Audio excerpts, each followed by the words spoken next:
Hey yo, Sobat Jejak Cerita. Makasih banyak ya udah mau mampir dan nonton video ini. By the way, Sobat tahu nggak sih, dari semua drama cinta kerajaan Inggris yang pernah ada, yang paling gregetan itu kisahnya Raja Henry ke-8.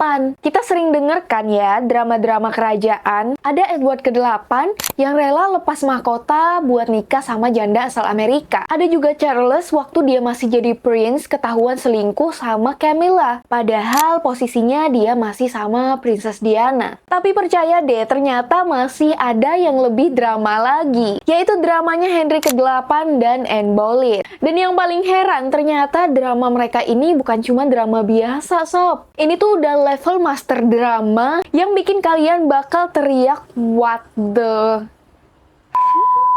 Penasaran kan kenapa bisa seheboh itu? Oke sob, buka cemilan kesayangan kalian. Langsung aja kita ke ceritanya.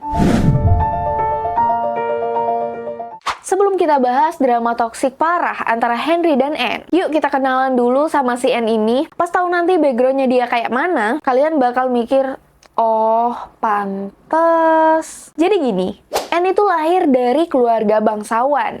Tapi jangan dulu mikir kalau dia ini tajir melintir. Kenyataannya mereka tuh lebih ke bangsawan kelas menengah gitu. Bapaknya Thomas Boleyn, dia ini tuh jago banget kalau yang namanya nyari koneksi dan relasi. Bayangin deh, dia ini kayak semacam orang waktu di acara formal tahu banget deh siapa yang bisa dideketin. Ya, biar bisa dapat kesempatan yang bagus. Nah, itu latar belakang dari bapaknya si Anne. Sementara mamanya, Elizabeth Howard, ini darahnya biru banget. Karena kenapa? Dia adalah keluarga bangsawan paling top markotop di Inggris pada saat itu. Intinya, meski nggak sultan-sultan amat, nama keluarga mereka tetap bikin semua orang segan banget sama keluarga ini. Anne ini sebenarnya anak bungsu dari 3 bersaudara. Punya kakak cewek sama kakak cowok. Dan yang bikin menarik, Anne itu beda banget sama cewek-cewek di zaman itu. Karena masa remajanya dihabisin di Belanda dan Prancis. Di sana, dia belajar semua skill wajib buat bangsawan. Dari tata krama, seni, musik, sampai bahasa asing. Bener-bener lengkap deh skillnya. Tapi tunggu dulu, yang bikin Anne super menarik itu sebenarnya bukan cuma itu.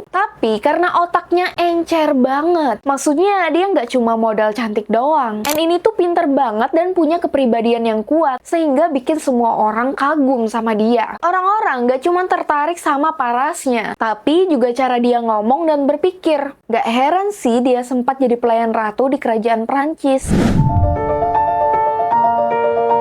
Nah, di tahun 1522, Anne ini balik ke Inggris. Pokoknya masih muda banget deh dia waktu itu. Kira-kira umur belasan akhir atau awal 20-an gitu. Dan berkat bapaknya yang jago banget nyari koneksi, tahu nggak Anne dapat kerja di mana? Di istana. Jadi pelayannya Ratu Catherine of Aragon. Yang notabene adalah bininya Raja Henry ke-8. Ya, benar banget. Disinilah awal mula drama itu. Tapi bentar. Sebelum lanjut cerita soal Anne, kita kenalan dulu sama Ratu Catherine. Atau kita panggil Ratu Cat aja ya, biar lebih akrab. Dan, sob, kisah hidup si Cat ini udah kayak sinetron banget. Sebelum nikah sama Raja Henry, tahu nggak, Cat ini sebenarnya sama siapa? Jeng-jeng, dia ternyata mantan istrinya kakak Henry, which is Pangeran Arthur. Ceritanya gini, Cat itu nikah sama Arthur, tapi apa daya baru 5 bulan menikah, Arthur keburu meninggal dunia. Si Cat pun jadi janda muda pada saat itu. Dalam situasi super complicated itu, akhirnya takdir membawa dia menikah dengan Raja Henry ke-8, yaitu di tahun 1509. Awalnya sih happy-happy aja ya. Malah bisa dibilang relationship goals banget. Henry sayang banget sama Cat. Cat juga jadi ratu yang pintar dan dihormati semua orang. Tapi namanya juga Raja Henry ke-8 sob. Ada aja masalahnya. Yang bikin Raja Henry gregetan, Cat ini nggak bisa ngasih dia anak cowok. Padahal Henry ini pengen banget punya pewaris tahta. Dari pernikahannya sama Cat, cuma dapat 1 anak cewek yang namanya Mary. Dan dari sinilah Henry mulai nggak mood. Sob, Jadi di zaman dulu tuh, raja yang nggak punya anak cowok dianggap gagal banget. Soalnya ya,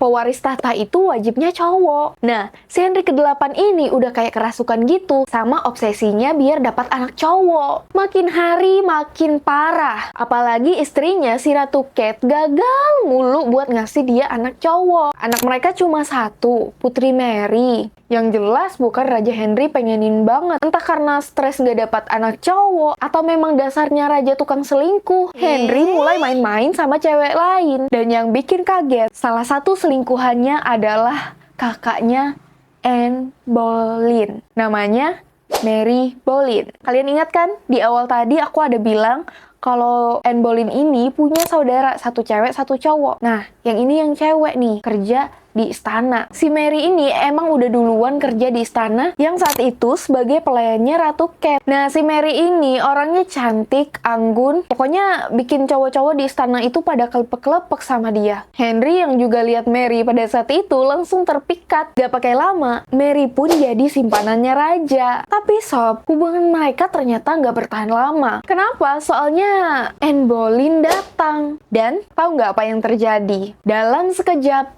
Mary dilupain gitu aja. Henry udah fokus banget ke Anne. Sadis nggak sih? Sobs, kalian tahu nggak sih kalau Anne Boleyn ini misalnya hidup di zaman sekarang, dia tuh bakal masuk kategori cewek goals yang bikin semua orang jadi iri. Like literally dia tuh punya B3, beauty, brand, behavior. Udah perfect banget pokoknya. Nah, si Anne ini bukan cuma cantik doang ya. Dia ini tuh semacam kayak punya aura yang bikin semua orang tuh jadi gagal move on gitu kalau ngelihat muka dia. Bayangin aja, sekali lihat auto jadi kepikiran terus. Dan yang bikin Raja Henry makin gemes tuh, attitude-nya Anne itu yang beda dari yang lain. Coba deh, normalnya kalau ada cewek dilirik sama raja, pasti udah deg-degan kayak ketemu bias K-pop gitu kan. Tapi si Anne, doi malah santai banget, kayak oh raja ya, biasa aja kali. Terus yang bikin tambah menarik nih sobs, Anne itu punya prinsip yang kuat banget. Dia tuh bukan tipe yang mau diajak main-main. Kalau kata anak zaman now sih, gas aja atau injak rem sekalian. Anne ini nggak mau setengah-setengah. Pokoknya kalau Raja Henry ini emang mau sama dia, ya nikahin dong, jangan cuma jadiin selingan doang.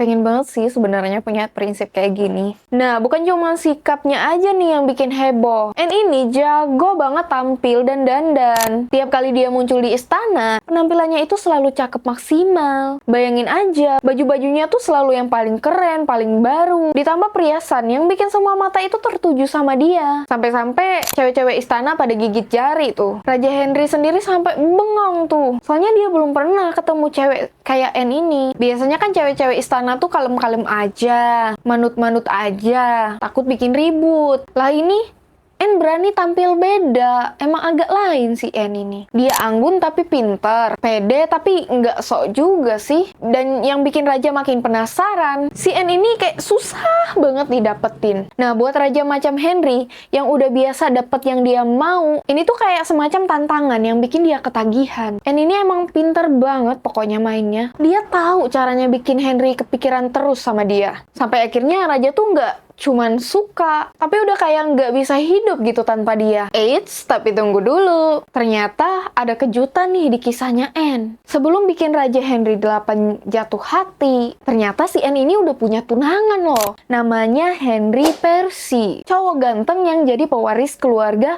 Northumberland. Nah, si Henry Percy ini juga bukan orang sembarangan ya. Nah, dia tuh anak sulung dari keluarga yang super berpengaruh di Inggris pada masa itu. Nah, bayangin aja keluarganya tuh masuk jajaran bangsawan paling top di abad 16 pada saat itu loh. Dan sebagai pewaris, si Percy ini udah kayak pangeran idaman buat berbagai kalangan cewek di zamannya itu. Dan ya ternyata si Anne sama Percy ini udah saling sayang banget. Percy ini benar-benar cinta mati sama si Anne. Anne juga sama. Mereka juga bahkan udah nyusun rencana nikah segala. Manis banget kan? Tapi sayangnya kisah cinta mereka berakhir dengan sangat menyedihkan. Kenapa? Soalnya Raja Henry ke-8 nggak mau dia ada saingan. Dengan kekuasaannya sebagai raja, dia nyuruh Kardinal Wolsey, asisten kepercayaannya, buat misahin Percy dan Anne. Ya mau gimana lagi, si Percy ini nggak berani nolak perintah raja dong. Akhirnya langsung aja dia jalanin misi pemisahan itu. Jadi, Kardinal Wolsey ini melakukan segala cara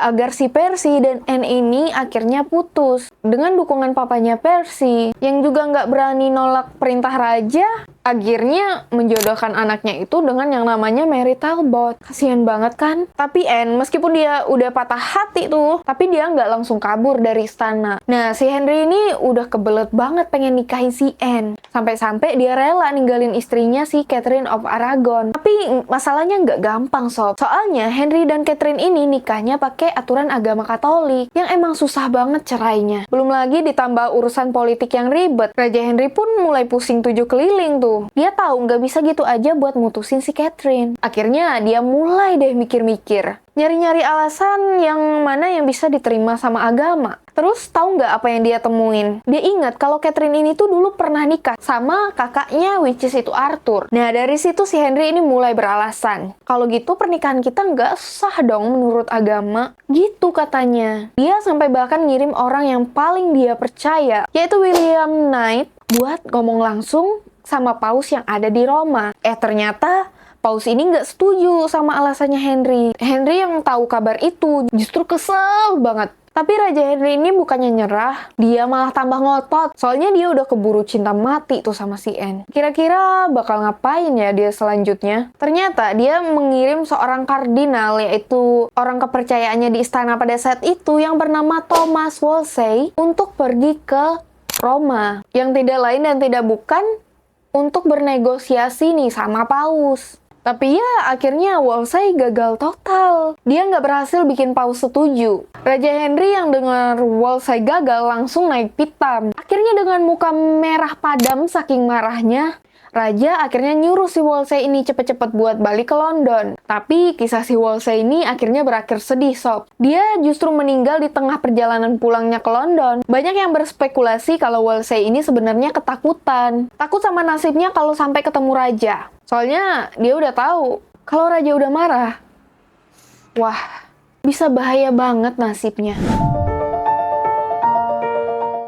Nah, sekarang kita balik lagi ke Anne nih. Dulu dia cuma pelayan biasa yang kerjanya cuma ngurusin ratu. Tapi siapa sangka nasibnya berubah total. Raja Henry yang udah keburu cinta mati tuh sama si Anne, mulai ngasih dia macem-macem hadiah. Yang paling spesial tuh, dia ngasih Anne gelar Marquess Pembroke.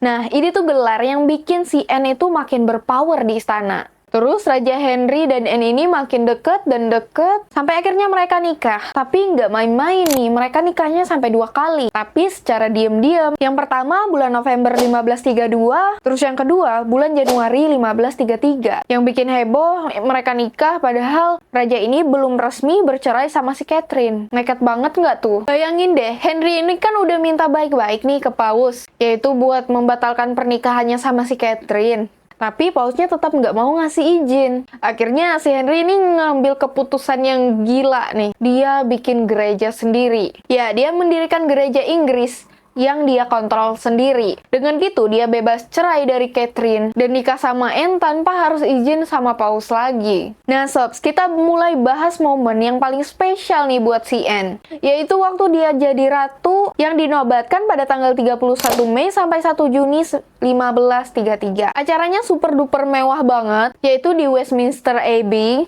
Terus juga mereka melakukan parade keliling London. Intinya kayak pengen ngasih tahu nih ke semua orang. Ini loh ratu baru kalian. Dan kalian tahu, Anne ini bahkan pakai jubah yang dibikin dari benang emas loh. Tapi ya meskipun acaranya super duper mewah tuh, reaksi rakyat ya biasa aja tuh. Masih banyak yang nggak srek kalau si Anne ini jadi ratu mereka. Dan habis acaraan tadi, Anne ini pindah ke istana Greenwich buat menanti kelahiran anak pertama mereka. Henry ini udah excited banget nih nungguin kelahiran anak mereka. Akhirnya pada tanggal 7 September 1533, si baby lahir. Tapi plot twist banget nih sob. Henry yang udah berharap banget dapat anak cowok, ternyata dapatnya anak cewek. Padahal udah banyak banget tuh peramal sama dokter istana yang ngeramalin kalau anaknya Anne Boleyn ini udah pasti cowok. Nah, meskipun Henry ini udah kecewa banget kan dapat anak cewek, tapi dia tuh masih sayang banget sih sama si Anne. Dipikirnya ya simple aja, ya udah nggak apa-apa, nanti juga bisa punya anak lagi kan. Yang lucu nih Sobs, bayi yang bikin raja kecewa ini dikasih nama Elizabeth. Dan tahu nggak, Elizabeth ini yang nantinya akan jadi Ratu Elizabeth I, yaitu pemimpin paling bersejarah dalam kerajaan Inggris. Siapa sangka ya. Tapi nih ceritanya mulai sedih. Anne itu hamil lagi sampai 2 kali, tapi sayangnya dua-duanya keguguran. Mulai deh semuanya berubah. Anne yang dulu dipuji-puji Henry, sekarang udah mulai ragu nih sama si Anne. Bisa nggak nih si Anne ngasih aku anak cowok? Gitu pikirnya si Henry. Dan yang bikin situasinya makin panas, Henry mulai main mata sama cewek-cewek lain. Yang paling parah, dia naksir sepupunya Anne sendiri. Dan ada situasi yang makin panas lagi, yaitu pada tahun 1536, si Catherine, mantan istrinya Raja Henry ini, meninggal dunia. Bukannya pada sedih, malah muncul gosip-gosip yang bikin merinding. Ada yang bilang Catherine diracun, yang lebih serem lagi ada yang nuduh Anne, yang ada di balik semua ini. Bukannya simpati, orang-orang ini malah makin benci sama si Anne. Dan Henry, dia udah malas banget nih sama si Anne. Dan matanya udah mulai jelalatan tuh ke cewek lain. Terutama si Jane Seymour. Tapi dia malah playing victim. Dia malah nuduh si Anne yang selingkuh. Dan bukan selingkuh sama orang lain. Dia nuduh si Anne selingkuh sama saudaranya sendiri. Which is itu kakaknya si Anne. Yaitu si George Boleyn. Gila nggak tuh? Nah, lalu pada tanggal 2 Mei 1536, si Anne ini akhirnya ditangkap dan dimasukkan ke Menara London. Di pengadilan, Anne ini nggak ngaku kalau dia bersalah, tapi malah ada saksi, yaitu si Mark Smeaton yang merupakan musisi istana yang ngaku pernah selingkuh tuh sama si Anne. Tapi tunggu dulu, katanya si Mark ngaku gara-gara disuruh tuh sama Raja Henry. Waduh, dan sedihnya nih sob, Anne dinyatain bersalah dan dihukum mati. Padahal tuduhan selingkuhnya itu masih dipertanyakan juga tuh kebenarannya. Serem ya, padahal buktinya aja belum jelas. Jadi setelah Anne dinyatakan bersalah, dia bakal dihukum mati dengan cara dibakar hidup-hidup. Ini tuh memang hukuman yang biasa buat pengkhianat wanita pada masa itu. Tapi dari situ Henry yang katanya udah benci banget nih sama si Anne, masih punya sisi baik juga tuh. Dia minta supaya si Anne ini dipenggal aja, which is ya masih serem sih sebenarnya, tapi setidaknya ya lebih cepet. Dan Henry ini nggak mau si Anne dipenggal pakai kapak biasa. Dia sampai manggil Algojo yang handal dari Calais, pokoknya yang jago banget pakai pedang. Konon katanya pemenggalan pakai pedang ini bakal lebih cepat dan gak terlalu sakit gitu. Dan pada tanggal 19 Mei 1536, Anne ini akhirnya dieksekusi. Dan yang bikin shock, cuma berselang 11 hari setelah Anne meninggal, Henry langsung nikah lagi. Sama siapa? Jane Seymour, yang dulunya kerja jadi pembantunya si Anne. Nah, dari pernikahannya sama si Jane Seymour ini berhasil ngasih si Henry ini anak cowok, yang diberi nama Pangeran Edward, yang lahirnya pada tanggal 12 Oktober 1537. Henry pasti seneng banget ya waktu itu. Tapi sob, hidup ini emang penuh kejutan. Edward memang berhasil menjadi Raja Inggris, tapi cuma bertahan selama 6 tahun doang. Di umur 15 tahun, Januari 1553, dia meninggal gara-gara sakit. Dan tahu nggak, ending yang paling ironis, yang akhirnya jadi Ratu Inggris ya malah Elizabeth. Dia sekalian memimpin pada saat itu. Dan malah menjadi salah satu pemimpin paling hebat dalam sejarah Inggris. Nah, sobat jejak cerita, begitulah kisah Anne Boleyn yang super duper dramatis. Dari seorang dayang biasa naik jadi ratu, terus berakhir dengan sangat menyedihkan. Nah, kira-kira pesan apa sih yang bisa kita ambil dari cerita ini? Coba sobat jejak cerita boleh tulis di kolom komentar di bawah ya. Kalau dari aku sih mungkin lebih ke nggak enaknya jadi orang ketiga ya. Anne ini kan awalnya punya segalanya, cinta raja, kekuasaan, kemewahan, tapi ujung-ujungnya dia malah kehilangan semuanya, bahkan nyawanya sendiri. Apakah ini benar-benar definisi dari karma ya? Atau kalian punya pendapat lain? Boleh tulis di kolom komentar. Oh ya, kalau kalian suka sama video ini, jangan lupa like, komen, dan share ke teman-teman kalian. Dan tentu saja, jangan lupa buat subscribe di channel ini, agar kalian bisa mendapatkan video-video terbaru dan menarik dari channel ini. Dan sampai ketemu di video selanjutnya ya. See you!